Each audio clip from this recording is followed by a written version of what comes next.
Welcome everybody to the SNS Information Day. This is for the second call of the Smart Networks and Services joint undertaking. It will last approximately 3 hours. As you will see in the agenda, we have a lot of important people to present to you what is the current status of the SNSJU, what are the key orientations, the call conditions, etc. So we have with us today Mr. Colin Willcock. He's the chairman of the SNS Governing Board and the chairman of the 6G Industry Association. He will open the event. Then he's followed up by Mr. Peter Stuckman. You know him from DigiConnect. He's a director of the SNSJU as well, the interim executive director, and he's the head of unit for future connectivity systems at the European Commission. Mr. Pavlos Fournogerakis, he's the program officer at the SNSJU.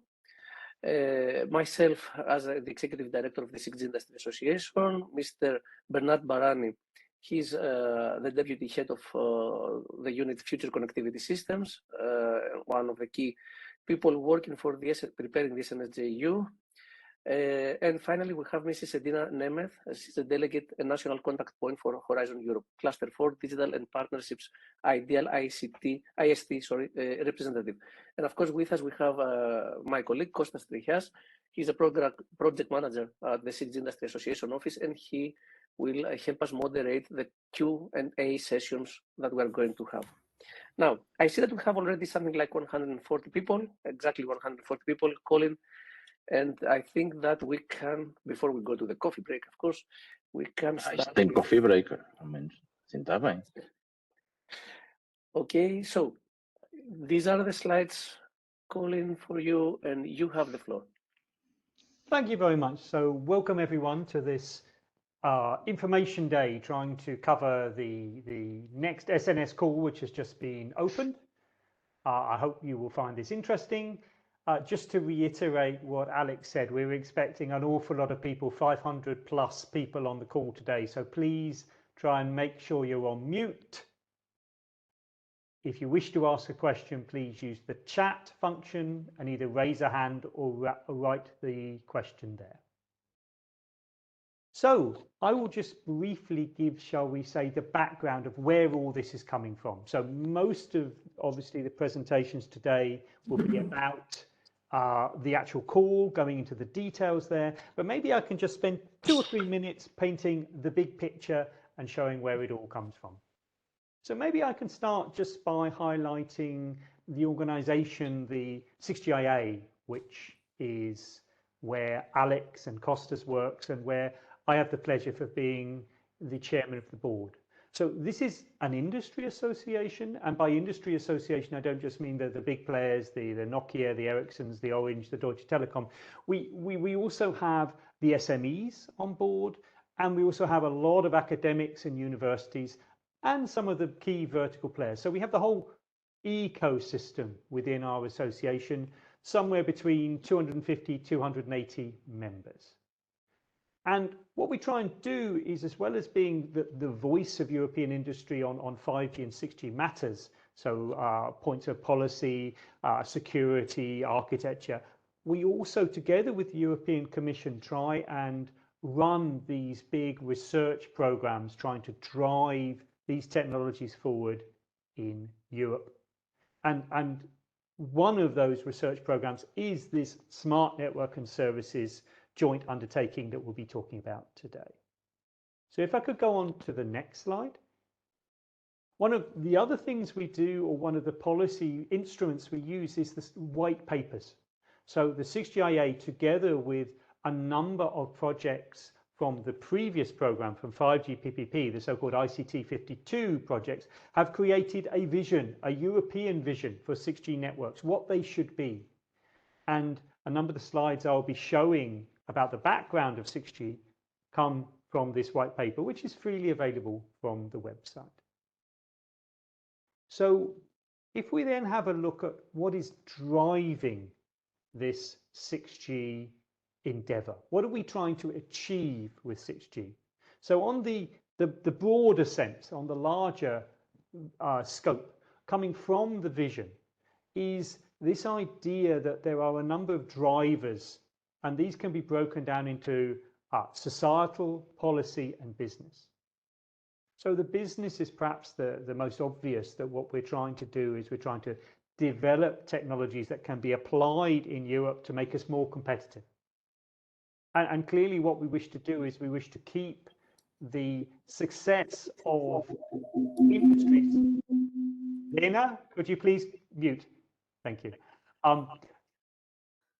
That we want to keep that success in this technology area. It's one of the few ICT areas where Europe actually has a leadership position. But beyond that, we wish to also use this technology, or design this technology, to be able to actually tackle some of these key societal problems going forward. The aging population, the green revolution, the lack of resources. There's a series of problems where we need to use this or develop this technology to provide us a toolbox where we can finally, or better, try and handle some of these issues.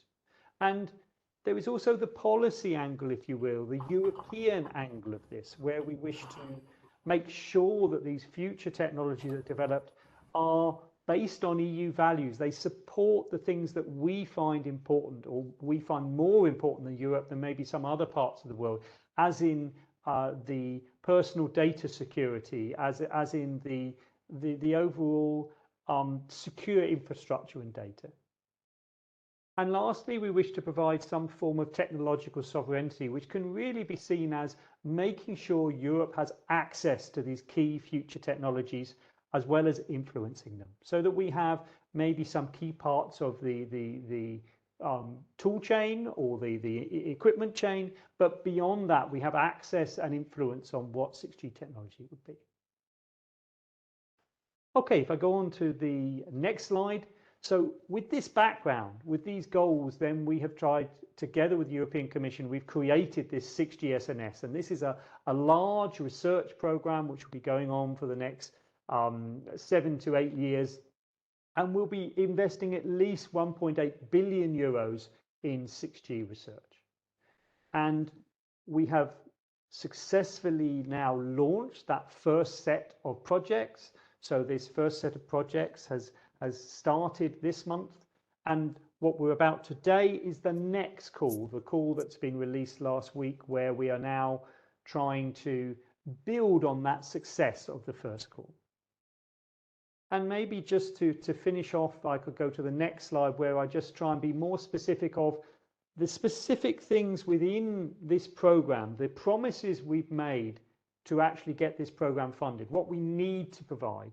And this again is following those overall goals or overall drivers I talked about. So trying to make sure that we hold on to that European leadership in cellular systems, trying to improve the digital industries, trying to make Europe more competitive, and then trying to address those societal needs.